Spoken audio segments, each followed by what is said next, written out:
bitch. What's going on, y'all? This your boy Jay Ortiz, and I'm here with my big bro Johnny Full Throttle. And you're now tuned in to Ortiz Brothers on Sports. Hotep bringing that subject. Let's get it. Danny Swift Garcia versus Keith Thurman. I'm a little, disappointed at the outcome. I think that Danny should have been a little more aggressive in the opening rounds. But I can't say that I disagree with the decision. It was a great fight. Shout out to Keith Thurman. He came to fight, and he, in my eyes, he won. Although he ran those last three to four rounds. So that could have lost him the fight. But end of the day, I cannot say that he got robbed.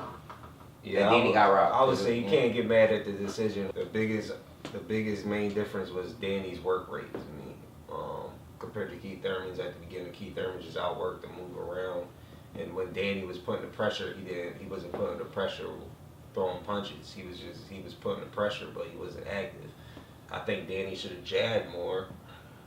If he would have jabbed more, I think he could have got to Keith Thurman. Yeah, no, I honestly agree. But he should have did that in the beginning. He should have jumped on him. But at the end of the day, can't get mad at the decision. I won't call no robbery. It's a close fight because Keith Thurman gave up the last 3 rounds. Right. But Keith said it ain't no robberies happening tonight. So at the end of the day, it's a good fight. David Haye versus Tony Bellew. I was never biggest fan of David Haye. I personally think his skill set was always overrated. I'm a fan of his business smarts, but I'm not surprised at the outcome at all. I always say you look at throughout David Haye's whole career, even as a cruiserweight, he moves around, but people think he moves around technically. He fights people that stand still, and if somebody put pressure on him, he always tires out. So I think he was absolutely trashed.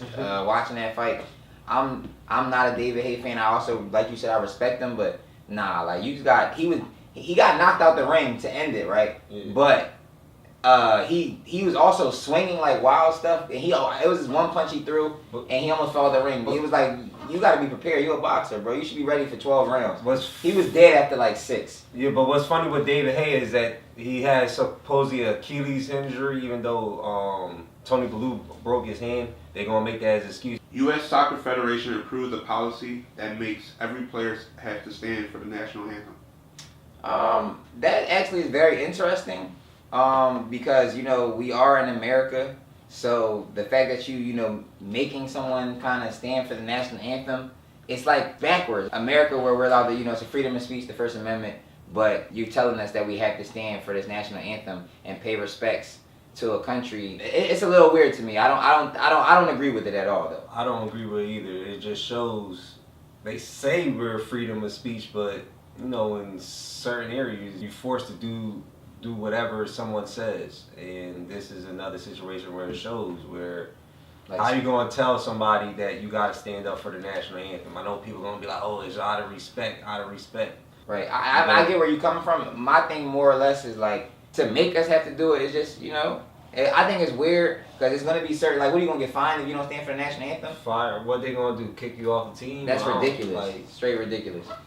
John Ross of UW ran 40-yard dash in record 4.22 seconds at NFL Combine. Yo, shout out to John Ross, man. 4.22. Like, that's like beyond Bo Jackson type speed. Like, he came straight from South Central. That was actually one of Snoop Dogg's prodigies. He's been playing in Snoop's leagues, and Snoop's been coaching him since he was young. Then he went out there to Washington and killed. Last season he had 17 reception touchdowns. Kid isn't that tall.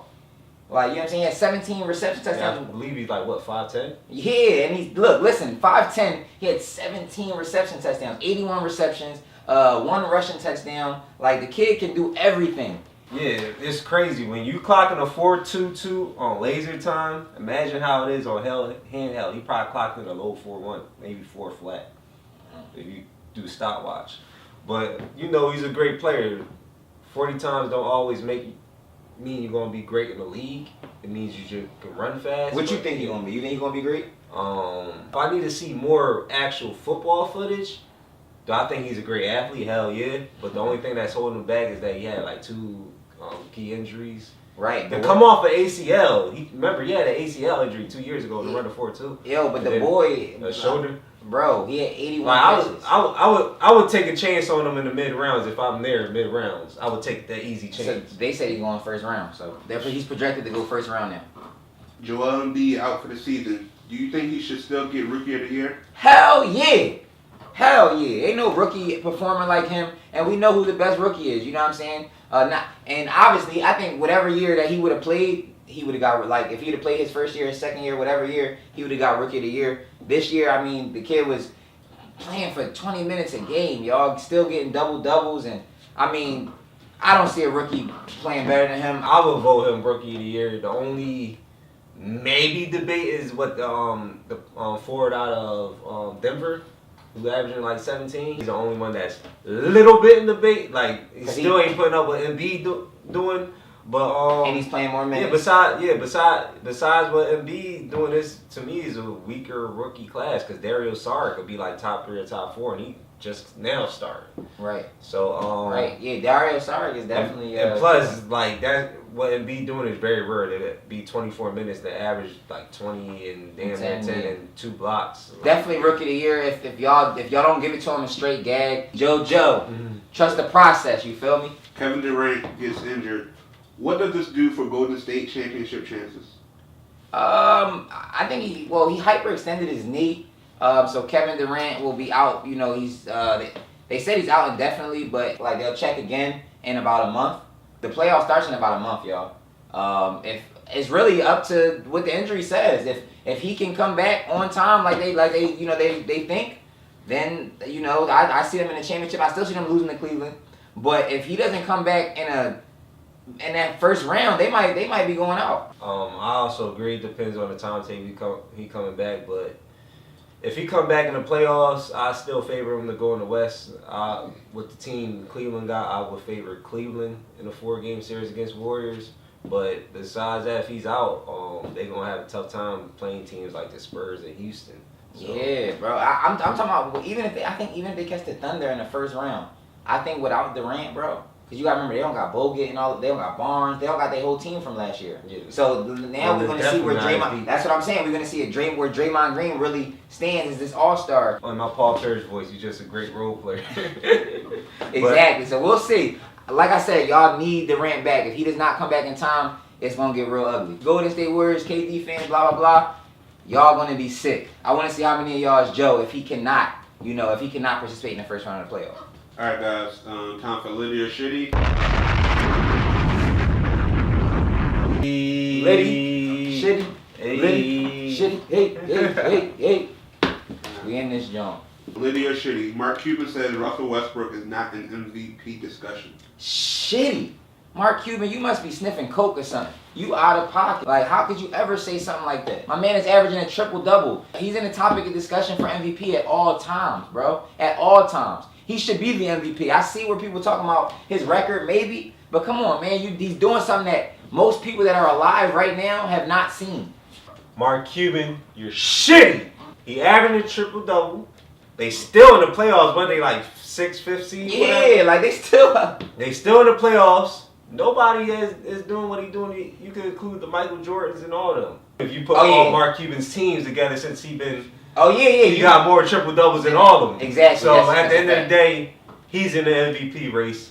He's my MVP. Argument top 2. There you go. Yeah, Mark, you gotta stop them rich people drugs, bro, because you want some shit. You want some shit, Pat. You got some shit in your mouth. Smack. Liddy or Shitty. Future became the first artist ever with back-to-back #1 debuts. Liddy! That's super Liddy. I've never seen nothing like it. Like, for you to... Like, I don't know if y'all understand what Future did. Like, he dropped Future first. It went #1. Then the following week, he drops Hendrix. And that goes #1. So, Future drops to #2. So, right now, he has the #1 and 2 album. Never been done before in Billboard history. We've got, we've lived through artists like Michael Jackson, Beyonce. You got Jay-Z. You got people of this count, Rihanna's, Taylor Swift's. And nobody has ever done this. You know what I'm saying? So, Liddy. I would say Liddy because how he putting out music so fast is a smart thing to do. Like, yo, he's right now the trend. Like Future, right. everybody listen to Future. So you want to rap like him? Rap everything. So why not drop 2 albums back to back, put them on billboards, and go #1. Everybody thinks, well, if you give out too much music, they're gonna be sick of you. Lydia Shitty, Colin Kaepernick says he will stand for national anthem next season. Shitty. You gotta be the guy to uphold. Like, you know what I'm saying? Like, at the end of the day, I know you brought attention to it, but if you don't do it next year, then it's gonna be forgot about. So it's almost like you didn't do it. Like, you know what I'm saying? Like, I think that he needs to do it next year. Maybe he just wants a job next year. He's currently a free agent.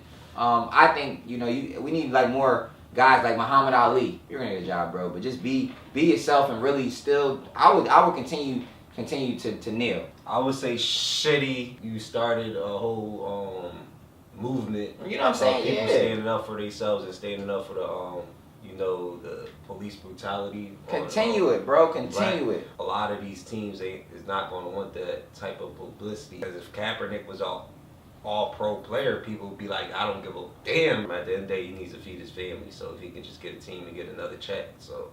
Well, look, if you get on a team, you better know. Real rap. Lydia Shitty, intentional walk rule. Shitty.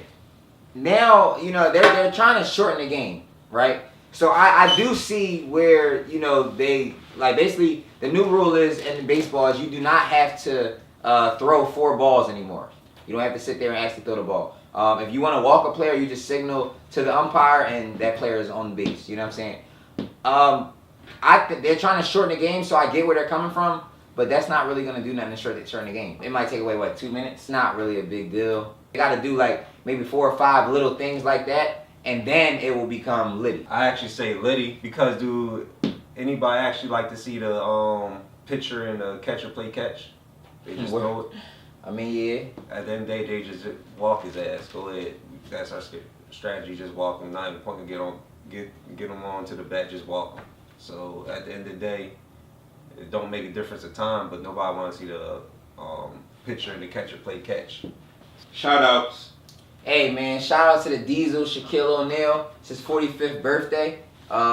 Hey, he's a legend, and you know it's good to see him still, you know, around the game. His son is about to be a beast.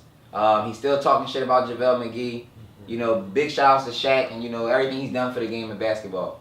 45 years old today, and you know he's also a rap legend. Feel me? Making them songs with Biggie back in the day. The Diesel, you mean?